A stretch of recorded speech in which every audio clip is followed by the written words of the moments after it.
It happened before, and now it's about to happen again. Welcome to the Review of Champions. You're listening to the voice of the immortal Lord Deathman. The champions have assembled, and it can only end one way. On today's show, we're breaking down the 5th episode of The Falcon and the Winter Soldier. But before we go any further, fair warning, this conversation will include major spoilers for episode 5 entitled Truth. If you've come this far, it's time to take the next step. If you like what we do, hit the like button and subscribe. We do weekly reviews of Falcon and the Winter Soldier episodes, and we plan to cover all the upcoming Disney Plus Marvel shows and more in the coming weeks. And if you're looking to attain champion status, hit the bell to get notified when we release a new episode. Truth kicks off immediately where we left off last week, with John Walker fleeing the scene of his bloody rampage. Sam and Bucky are forced to go to work, taking down Walker in a no-holds-barred fight to the finish. The new Captain America quickly finds himself out of a job, and Bucky and Sam head stateside to tie up loose ends. All of the players in this globe-spanning thriller have to face their truth as a new, mysterious player enters the fray.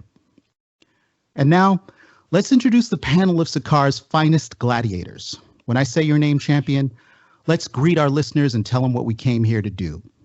First up, we have His Eminence and the patron of the games, the Grand Master. Hello, people. Very excited to talk about this excellent episode. Spoiler. Outstanding. Next, we have the gladiator who's probably come the closest to solving the riddle of steel, the unforgettable Taylor. Hello, everybody. Ready to talk about the latest episode? Outstanding. We also have the tireless champion and our producer, Stanton. Looking forward to it, man. They've set up a hell of a finale. I still don't know what's going to happen in it, but I'm looking forward to it. All right. We're all here and ready to talk. But last but certainly not least, back from his mountain retreat, we have Shadow Biz. Hi, everyone. Hello. Outstanding. We've met all the players, guys, so let's jump into the review.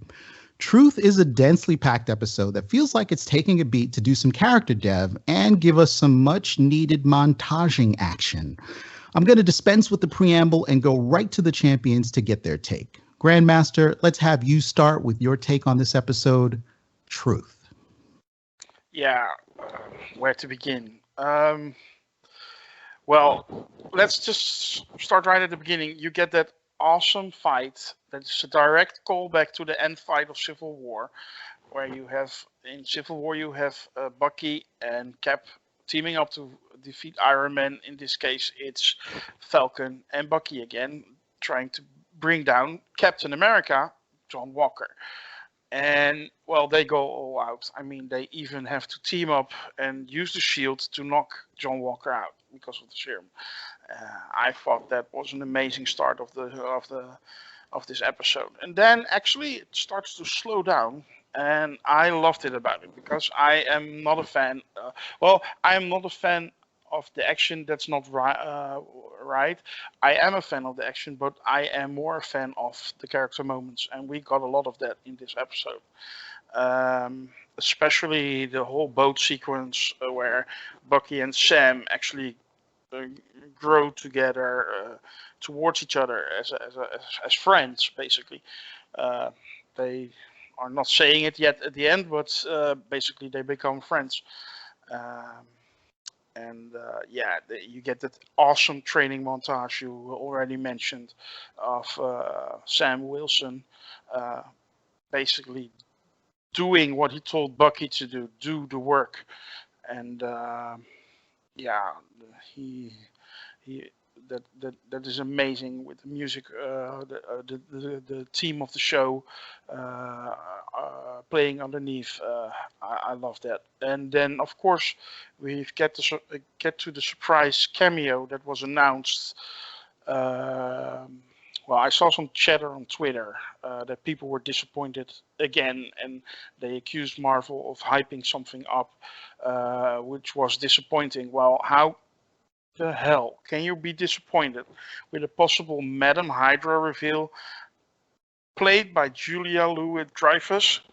How on earth can you be disappointed by that? It was huge. It was absolutely huge, and I was cheering when I saw it for the first time. Well, those boots may not be made for walking, but she can walk all over me all day. All right, Grandmaster going on record. Got a couple of questions for you though. What did you think about some of the slower character beats? These are more narrative moments where you're getting to know some of the characters, getting more into the backstory, just sort of fleshing out what's been going on in their personal lives. How do you feel that was handled? Yeah, perfect. I mean, they set up, of course, Taurus as the new Falcon. Sam becomes the new Cap. That so much seems obvious now. And then they go to the Baltimore, where Sam has that deep talk with Isaiah Bradley. And basically, the core of the show is being handled very well in this episode. What they did to Bradley is a disgrace and could be characterized as racist from the American government towards Mr. Bradley. But it also raises the question, should you keep living in the past, or should you move on and grow beyond that? I'm happy with the choice Sam seems to be making to grow beyond that. Yeah, I said it before, Sam and Bucky together, working on the boats, becoming friends, getting to know each other for real instead of the friendly banter which has been going around, and being two people with a mutual friend and leaving that behind and becoming friends themselves. Yeah, I absolutely love that. And Yeah. Sam was right about Bucky. He needs to indeed work, put himself to service for the people he wronged, instead of taking revenge, avenging. Or trying to make himself feel better. Yeah, exactly. He should not make himself feel better. He should make other people feel better, and eventually that will heal him. I thought it was amazing. That whole scene where they were talking about that was really amazing, and I absolutely adore the writing in this show. Yeah, Mackie really sells those moments. Final question for you though, with the appearance of the Contessa, do you think Hydra is resurgent? I don't know about Hydra, but she definitely hinted on some people being interested in people with power. Well, they brought back Zemo. They put him in the raft. We've got John Walker juiced up with the serum. The rumor is that the Contessa was supposed to debut in the Black Widow movie, which, of course, because of the COVID situation, has now been postponed to be released after the Falcon and the Winter Soldier. But if she is in there, I can see her. I know Thunderbolt Ross is in there. You have the Taskmaster. You have Yelena Belova. It seems to me it's obvious they're working towards the Thunderbolts now, and she will be involved with that. But that's just how I feel about it. Well, I've got a counter proposal to your Thunderbolts, but we're going to save that for the next segment of the show. I want to quickly move to our next champion, Stanton, to get your take on Truth. Yeah, I think Williber summed it up pretty good here. The things that stood out to me really were, where this is getting set up and where it's going. So, Walker looks like he's definitely moved into his U.S. agent role. He doesn't. It was an interesting thing from last episode. He doesn't apologize here, and I don't know if he should. I think a lot of the takeaway from last episode was that he committed some great evil or some significant wrong, and yeah, he was wrong, clearly. But what I kind of would propose after thinking about it for a while is, and I was talking to Welbers about this, is I don't know that if all of us are hanging out somewhere and we get attacked by a mob and one of you gets shot, that I'm not shooting one of them back. I can't promise you that I'm not doing that. So I don't think I really blame John all that much. So I don't know. It's a big moral gray area, and I like that this show has kind of done that with a lot of these characters. It's hard to say where the line of where they're right and where they're wrong exactly lies. So I think that's really cool, and I'm liking seeing him not apologize, and I'm liking seeing him moving on to a U.S. agent role and seeing what he does with that. I'm gonna be really curious where that goes. The thing with Madam Hydra, just to follow up on what you just asked, Wellebers here, I think it probably does lead to Hydra coming back. The Contessa, anyway. I shouldn't call her Madam Hydra yet. I think it might. It's one of several times that Hydra's been mentioned in this show, and I can't say that that's an accident. I think they might be leading that way. I don't know that, but I thought that was good.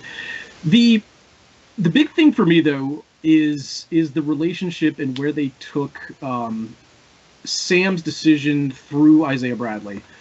I still don't know how I feel overall about this episode, just in the sense, not how good or bad it was, because it's a great episode, but in the sense that there's just so much going on here. There's a lot of weight into what they're doing. I find it interesting that Isaiah was treated so horribly, and that his outlook is, hey, no. He literally says, no self-respecting black man should ever take this shield, which is, it's a strong statement. And then I get it. After you know what he's been through, it's not something that you can say he's wrong about or blame him for. But I like that Sam takes this into consideration and clearly says, you know what? No, I believe I can, because this is the part that's tough to think about, because if you're thinking about this just in terms of our society, like, how do you move forward with these issues? And eventually you have to move forward. You have to have somebody like Sam say, no, you know what, we can do this, and I can move forward. And we might not have to do things like apologizing for giving him the shield or anything like that. Sam, to me, is just the guy who is most worthy of this. He's a guy that's truly worthy of this because he is, as they said in the first Avenger film, he's a good man, and that's what Captain America is. So that, to me, is what it's all about. But there's so much going in with this. You could talk about it for hours, I think. Yeah, I have to agree with you on several points you just made there. I am, even though it's an unpopular choice, very sympathetic to the plight of John Walker. I think he was placed under an extraordinary amount of pressure, asked to deal with these next level operators who've been in interstellar conflicts. I mean, how do you compare to that? And the fact that he might have felt insecure and started overcompensating, throwing the weight of the government around, sounds like something that's perfectly human to do, if not, the perfect Steve Rogers thing to do. So I do find myself feeling that he is sort of monstrous on one side with a little bit of sociopathy. And then on the other side, I feel completely like I do sympathize with where he is. And I tend to agree with you in terms of something brewing with Hydra. It feels like the right moment for Hydra to be resurgent in the MCU. We're kind of missing, people whispering in each other's ears here in the fandom. But all right, good talk, Stanton. I want to move on to Biz to get your take on the latest episode of The Falcon and the Winter Soldier. Yeah, I thought this was an excellent episode. It really worked for me. I actually preferred this episode than the one before. Like straight away, the cameo, that was awesome. I actually thought she was someone else at first, but then this character actually makes more sense, because I thought she was Lucia von Bardis, so that's like a connection to Doom. But yeah, Madam Hydra's pretty good still too. Like, they can redeem the character from Wolverine when he was in Japan, because that Madam Hydra sucked big time. Just really, really bad. But yeah, I love the slower beats this time, like the character development with Falcon. Still a bit iffy with the forced politics, but it is what it is. But still, like, an all-around good episode. The action with John Walker, I mean, that was expected. Was brilliant, like how they choreographed it. Yeah, it was a great episode. Yeah, I'd like to get your thoughts on the confrontation between Bucky and Zemo. That felt like a reconciliation. It felt like Bucky sort of graduating to this next level of freedom from his past. What was your take on that? It was good. Like I said, I like the character development.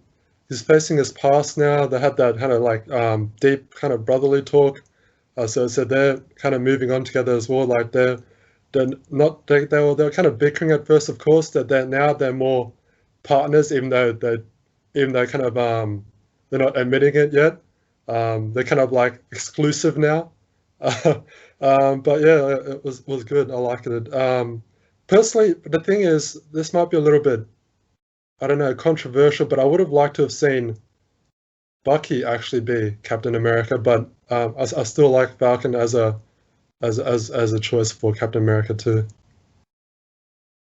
What would you think if they jointly held the job, or is it just a one-man thing?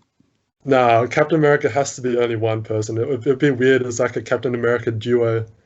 But yeah. I'll be the captain and you be America. Yeah, exactly. All right, great talk there. Now I want to move on to Taylor to get your take on episode 5, the penultimate episode of The Falcon and the Winter Soldier.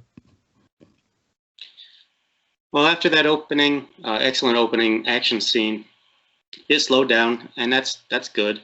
You know, you have to have a slow moment in a series like this in order to set up the big finale, and I think they did a real good job of doing that. They closed some stuff that was open from earlier, and they've set up what's going to happen in the next episode. So overall, it's a good episode. I think, you know, all the pieces are in place now. Flag Smashers had made their move. They've begun their attack on the politicians there in New York, and that's where we're going to pick up. And I'm expecting a lot of action, nonstop in the next episode. Batrock is back. That's always fun.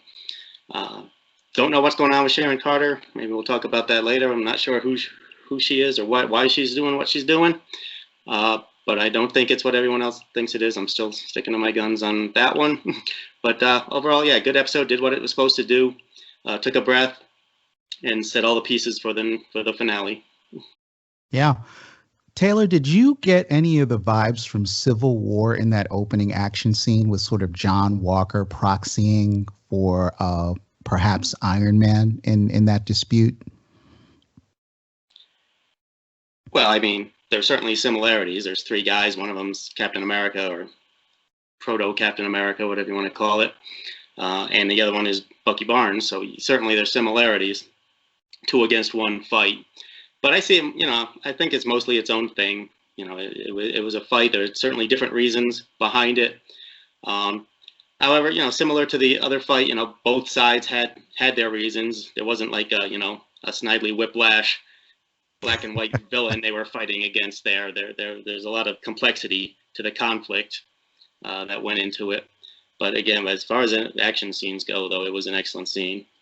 Yeah, it really was. Very character driven in the way it was directed and choreographed. I felt like most of the things that you see the characters do feel like things that they had to do in the heat of the moment because of their emotional state, while also fitting with their particular skill set and sort of equipment loadout, right?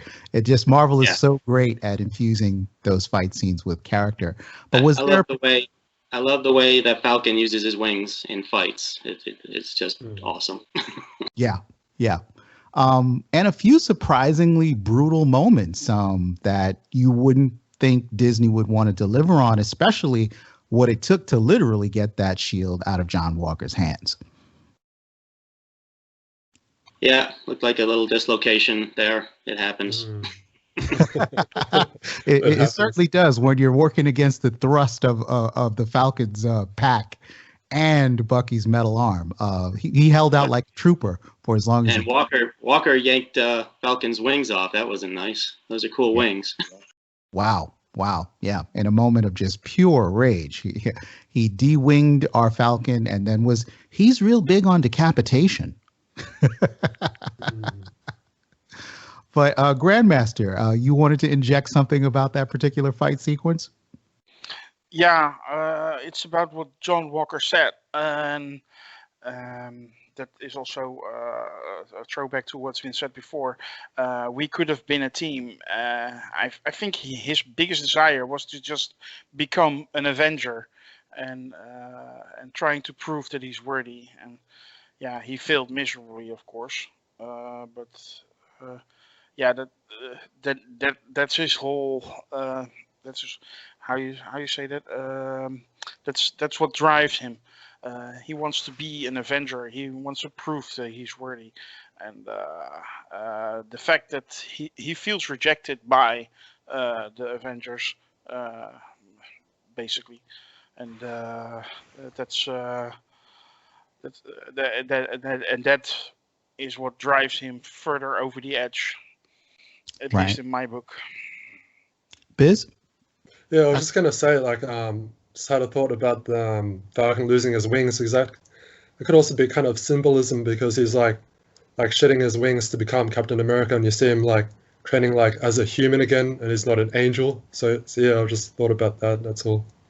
Yeah, and we still don't know what's in the box. What's in the box? That's my best 7 Brad Pitt. Sorry, guys. What's in the box? We hope that they did the reverse angle, but they didn't quite show it.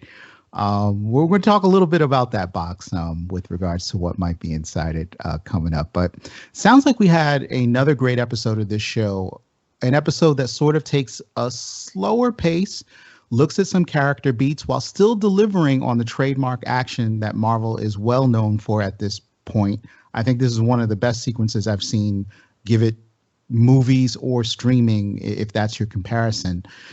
And I really liked a lot of the moments with John Walker. And again, I find myself surprisingly sympathetic with what he had to go through. And these are just some of the smaller moments. Him walking down the street and seeing the poster with him on it that says Cap is back. That felt like this really great moment. Him going to talk to Lamar's parents also really somehow just kind of got to me. He's lying in that particular moment, but at the same time, it's acted so well, you kind of feel like he actually believes what he's saying about that flag smasher having directly killed Lamar, when in fact we know it was Kylie. So a bit of a somber episode, but I don't think it loses any steam from me. I think I would rank it highly in the episodes that I've already seen, at least as high as the last episode for my own personal ranking. So I don't think we hit that usual 5th episode sort of flashback dip or that little sort of let's take a beat before we head to the finale. I think they've kept this nice and lean and even. But I want to go around the table now, talk to the champions, and get your 1 out of 10 rating for Truth, the penultimate episode of Foz.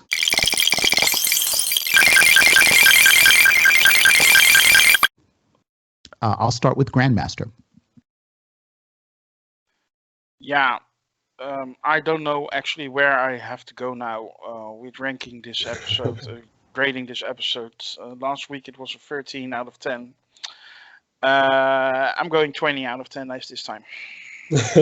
He's doubling down quite literally on the max allowable. So obviously everyone out there who's listening, Grandmaster really enjoyed this episode. Stanton, let's get your take. 1 to 10.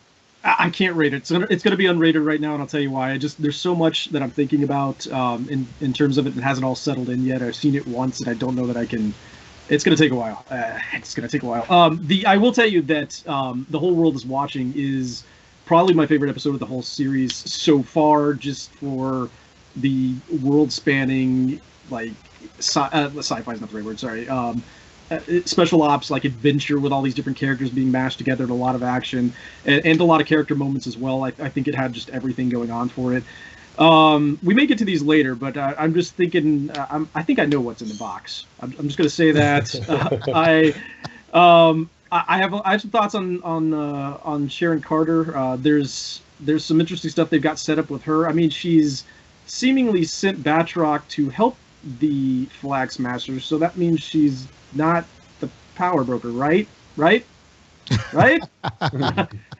Just say it. And then also, one thing I did really like, and I'll just comment on this really quickly about this episode. I love Bucky's. So I've been saying Bucky was the he was the arbiter of the Shield in this episode. I think in this whole series, it's Sam may be Captain America, Or it looks, he's picking up that mantle, which is great. But Bucky's the one that's been driving that this entire time, and I think that's an excellent position for him to hold. It gives him a lot of weight in this series. He's had to say, he's the one saying, "Hey, let's go steal it back. You should have this." Reaffirming that Sam should have this, and I just like that role for him in this series.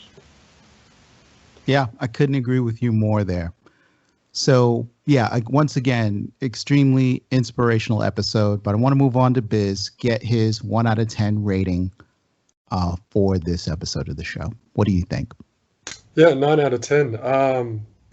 I guess I can't give it a 10, any episode 10 out of 10 because otherwise it'd be like perfect.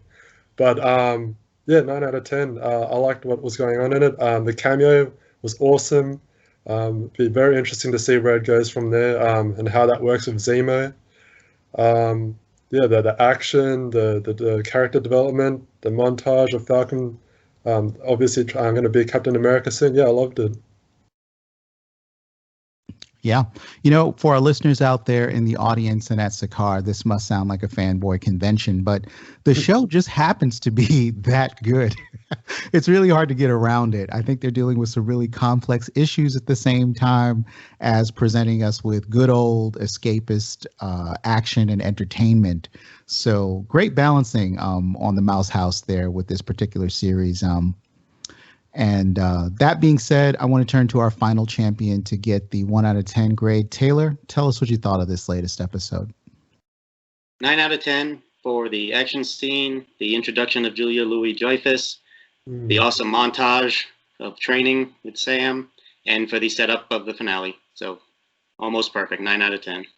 Yeah, outstanding. So everyone out there in fandom land, you heard it here from the champions. Universally acclaimed episode.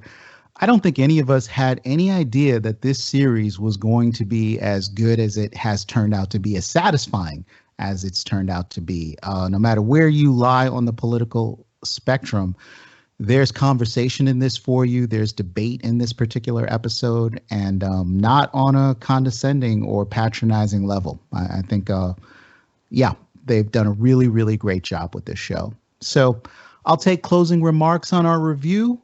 Guys, if there's anything else that you wanted to add, Gwyneth Paltrow's head, probably not in the box, so don't go there. But closing remarks on the review if you have any. I'll start with Grandmaster. It could, of course, be the head of the Flag Smasher that was taken off by John Walker that's in the box, but I don't think so. I have a strong idea of what's in the box, but maybe we get to that later. All right. Stanton, I saw you had your hand up. The wings are in the box. The wings are in the box. Spoilers. The buffalo wings. KFC.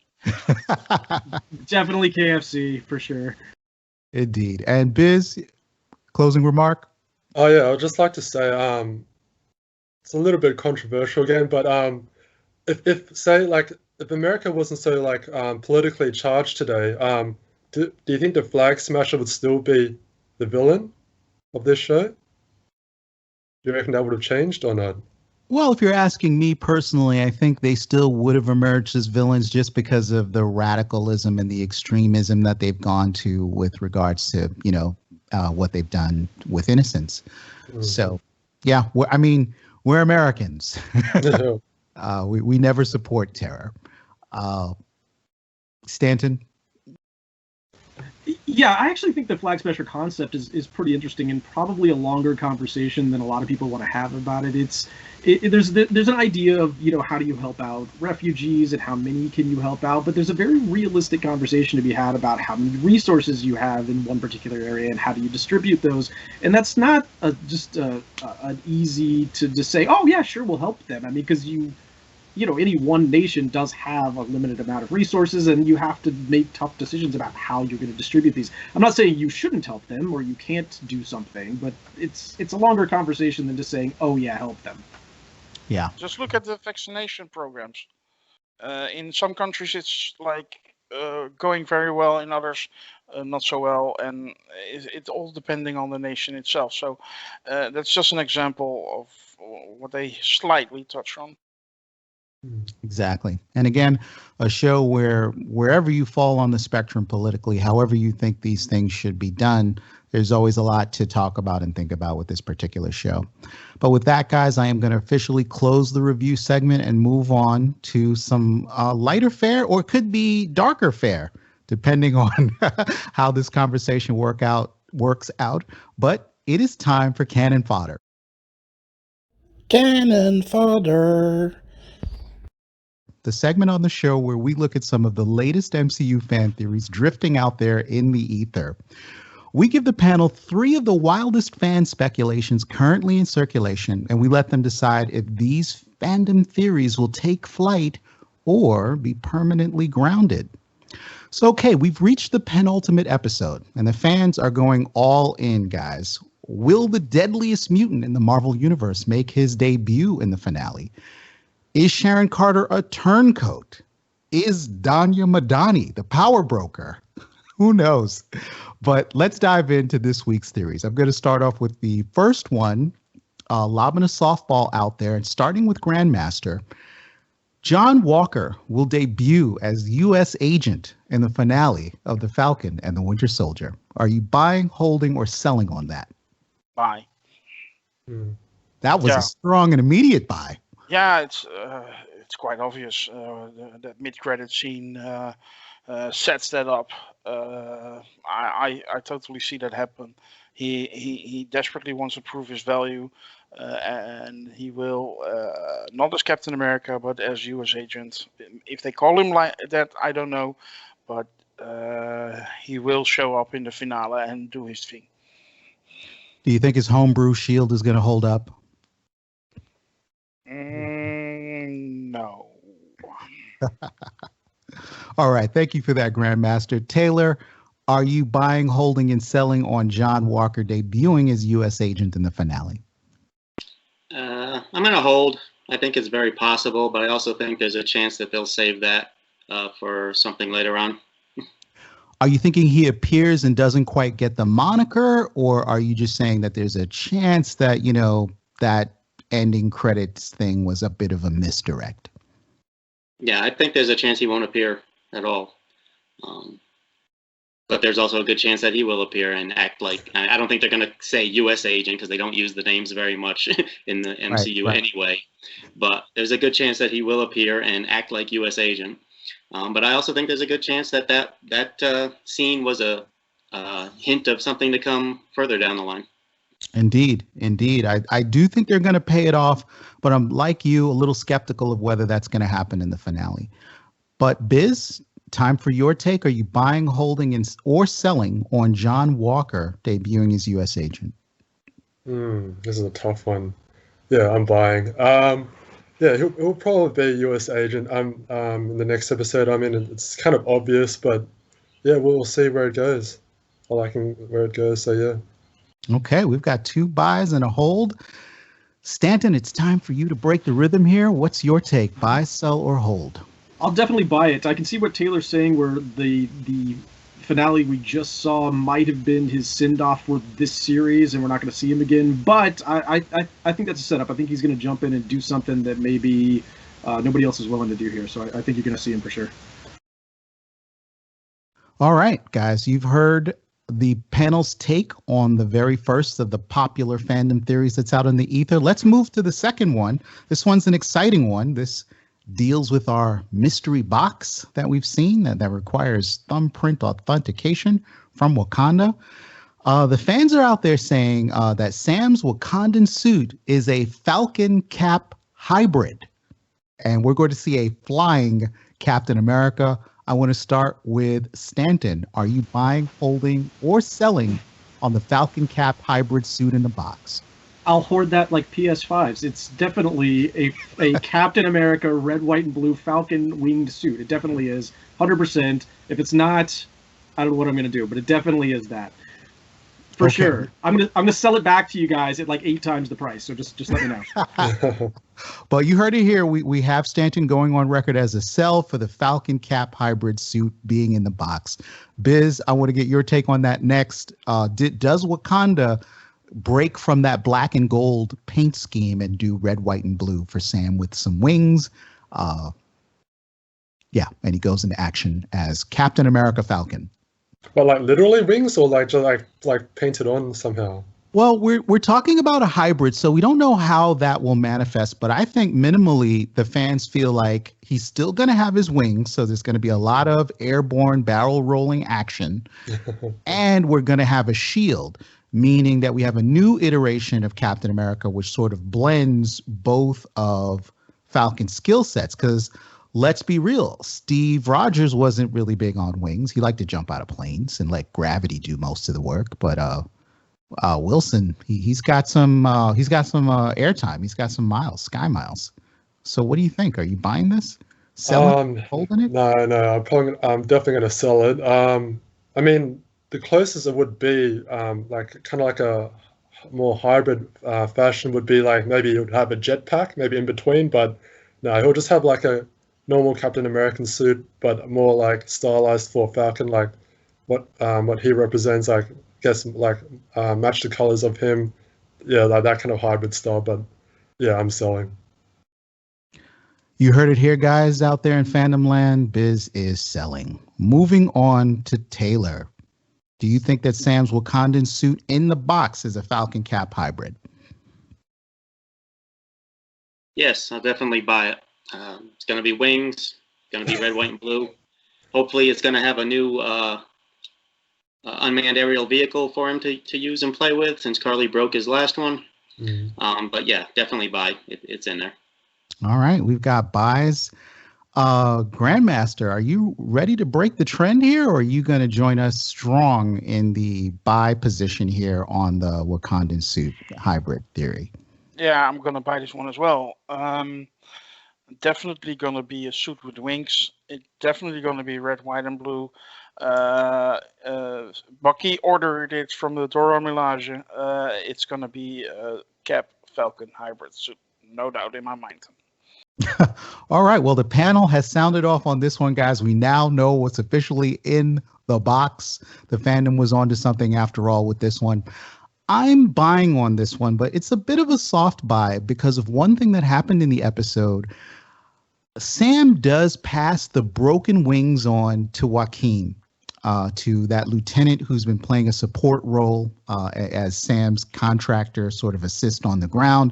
And in the comic books, that character actually does become Falcon. So I don't know if that was like a symbolic passing of the wings to Joaquin so that Sam could kind of fully take on the mantle of Captain America. And maybe there's just some juiced up Captain America suit in the box. But I tend to agree with the panel. I tend to agree with the fandom. I think it's going to be some kind of a hybrid action going on. But Grandmaster, a remark on that. Yeah, if you can have Iron Man and War Machine flying next to each other, you can also have Captain Falcon America and Torres Falcon flying next to each other. So I don't see that as a problem. Outstanding. Let's jump into the third one, which I think is going to be very interesting. And I don't think it's going to go where a lot of us thinks it will when I start to sort of elucidate this one. But the theory basically goes like this. Sharon Carter, and wait for it, Sharon Carter is a nitrogen breather who has green skin and pointed ears. Sharon Carter is a Skrull. Let's kick this one off with Taylor. Are you buying, holding, or selling on the idea that Sharon Carter is going to kick off the secret invasion and that this isn't Sharon Carter, but an imposter? I'll sell on that one. Just don't think that's going to happen. I mean, fair enough. Interesting theory, but there's nothing to support it at this point. Fair enough. Moving on to the Grandmaster. Sharon Carter is a Skrull. You just had to do it, huh? You just had to do it. For the fifth week in a row, I'm going to give this one away. I'm going to give it away. It makes no sense at all. No. Okay. Are you sure you're not going to regret that hard sell? I'm giving you one more chance. They already pulled the Skrull trick in WandaVision. They're not going to do that again in Falcon and the Winter Soldier. And a reminder, in the last movie before we had before we saw WandaVision, we also had a scroll reveal in the in the post-credit scene. So if it's gonna be lame if they do it again. Well, give me something to buy in place of that theory. What's going on with Carter? Yeah. She is playing intricate games here. I'm still not convinced she is the power broker. It very well could be. We must have seen the power broker by now, but we still don't know who it is. But Sharon Carter could still be that double agent for the CIA. But the one thing that makes me start to think in the direction of power broker is the fact that she basically hires Bartrock, and Bartrock's agenda is to kill the Falcon. And I have real doubts that a good person, a hero, would do that. But so I'm leaning towards Sharon Carter being the power broker. Fair enough, but we've got two fairly strong cells here. I want to turn to Stanton. Is Sharon Carter an interstellar despot from the planet Skrolos, a shapeshifter, and an interloper?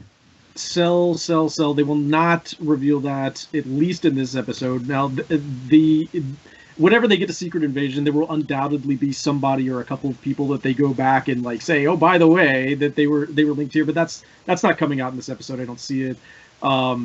As Welliber's mentioned, they've done a couple scroll reveals already. I'll just point out the one in WandaVision was essentially a nobody character.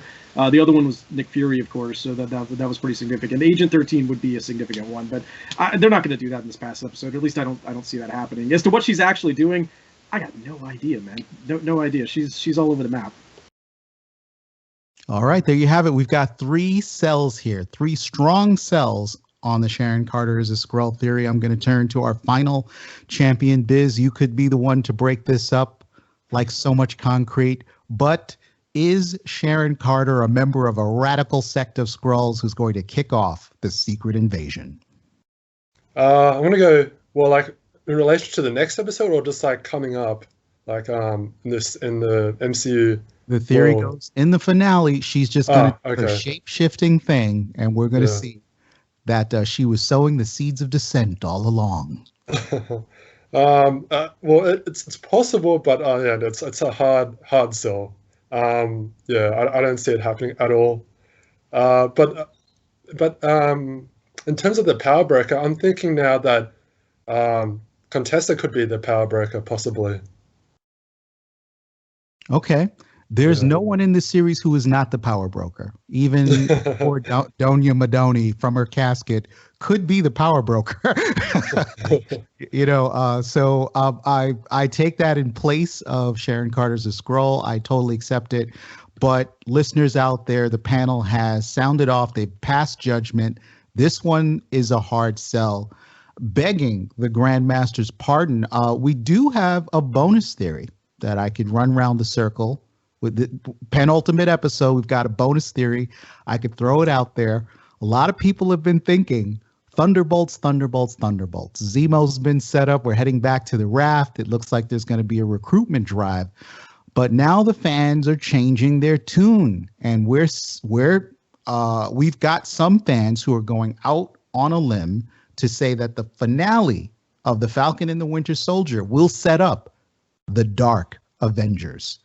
I'm going to start this one off with the Grandmaster. Are you buying, holding, or selling on Dark Avengers in place of the Thunderbolts? Hold. I have absolutely no idea. The Thunderbolts, to me, is likely. But what you guys said about Hydra coming back, and it's, it could very well be, but that's why I'm going to hold, but I'm leaning towards Thunderbolts. Okay. On the bonus theory, we have the Grandmaster starting things off with a hold, moving to Stanton. Thunderbolts out, Dark Avengers in. They're the same thing to me. That's almost like the Tesseract is also the Space Stone, which is just the cosmic cube in the comics. Like, or Ego is the gardener. Like, they blend this kind of thing, and I see the Thunderbolts and the Dark Avengers essentially being the same thing when they transport them to film. So I don't see the difference. I think they might even be called both at some point. I don't know. Very true. Very true. So. Yeah, I'm inclined to agree there. In the comic books, the Thunderbolts are more about the redemption arc, bad people trying to make amends for the things they've done in the past. And the Dark Avengers are more of, well, I have this Avengers power set approximately, so I'm going to sort of masquerade as this character on behalf of some shadowy dude like Madam Hydra or Norman Osborn. So they're kind of like a pre-packaged Avengers to put out there when your real Avengers have been sidelined and you want to get them back into the public eye. But that's the comic books and the source material, so I don't want to do any gatekeeping here. Could go down totally differently in the television world. If I had to guess how they're going to do this, somebody like Ross will say, "Hey, I'm going to create my own Avengers team." So they will be the Avengers, and you'll have people like U.S. Agent and Zemo and a couple who knows who else, but a couple people that kind of closely approximate other powers more as an incidental thing than on purpose. And they'll be nicknamed the Thunderbolts because Ross is running it, but they're also supposed to be the Avengers. That's kind of how I see that going down. Okay, that's understandable. Moving on to Biz, I want to get your take on this. Thunderbolts, Dark Avengers, does it make a difference? Will it happen? Are you buying, holding, or selling on this? Marvel feels like they need their answer to the Suicide Squad. Well, I'm holding because it's easily possible. I mean, by what Contessa was saying, that there are people interested in hiring Walker. So if they're going to hire Walker, I mean, they'll probably hire other people. So it's easily could be a setup. So yeah, holding. Wow. There we go. Strong and quick out of the box. We have Biz hoarding on this one. So that leaves you, Taylor, to sound off on this brand new bonus theory that the Dark Avengers will make their debut or be mentioned in the finale of The Falcon and the Winter Soldier. Sell. It's not going to happen. There's too much stuff going on already in this show. It's focused like a laser. They're going to do what they need to do for this show. They're not going to create Dark Avengers or Thunderbolts at this juncture, as they say. No, sell. Sell. All right. Well, we've got mixed opinions on our bonus theory. I want to thank all the listeners out there for joining us for this incredible round of Canon Fodder, going through the theories. It's always a lot of fun for us. If you have a theory that you'd like to share with us in particular, or you got a different take on one of the theories that we already went over, make sure to hit up the comments and let us know what your alternate ideas are. So I'm going to take closing remarks, guys, once again on Canon Fodder on the review. Any additional notes you want to put out there for episode 5, Truth? Sounds like we have a... Actually, yeah, I do have one. We got to mention... Julia, that was another surprise that they chose her to be Contessa. The actress from Seinfeld, right? Talk a little bit that more. I'm not a Seinfeld fan, but yeah. She's had a career beyond Seinfeld, and I know that's what she's the most famous for, but she's done dramatic acting, really strong dramatic acting in a couple of different films. She's also moved on to Veep, which is more comedic stuff, but I think any world where you have Julia Louis-Dreyfus joining in that level and caliber of talent, we should all feel a little appreciative that we've got another player entering the MCU of that particular caliber. So that's my take on that. Well, Biz is right. This is proof that Seinfeld is MCU canon. If you remember, in the finale of Seinfeld, she was in jail, and she then became a criminal, met supervillains in jail, came out, and... turned to the dark side, changed her name, became evil, and she is now Madam Hydra. Yeah, and decades later, she assumes her identity of Madam Hydra. Are we still doing Canon Fodder? Because I buy. I'm buying. Yeah. Okay, guys, we got the bonus one here. Seinfeld canon with the MCU. But guys, it's time for me to get my melt stick. You guys are going too far this time. All right, we're pushing the envelope on Canon Fodder, but again, this is just always a lot of fun to conjecture, healthy conjecture, not speculation that gets you to the point of being disappointed and leaving the fandom when your idea doesn't happen. We're happy to discuss those ideas here. So sadly, this concludes another review of Champions. So if you enjoyed the conversation, you got to be sure to like, you got to share, you got to subscribe, and you absolutely should sound off in the comments. So check the description for all of our haunts on social. We're on Twitter, Facebook. We do all of those things. And be sure to tune in next week when we will review the exciting conclusion of the Falcon and the Winter Soldier. And remember, if you are within the sound of my voice, you too are a champion. Be well.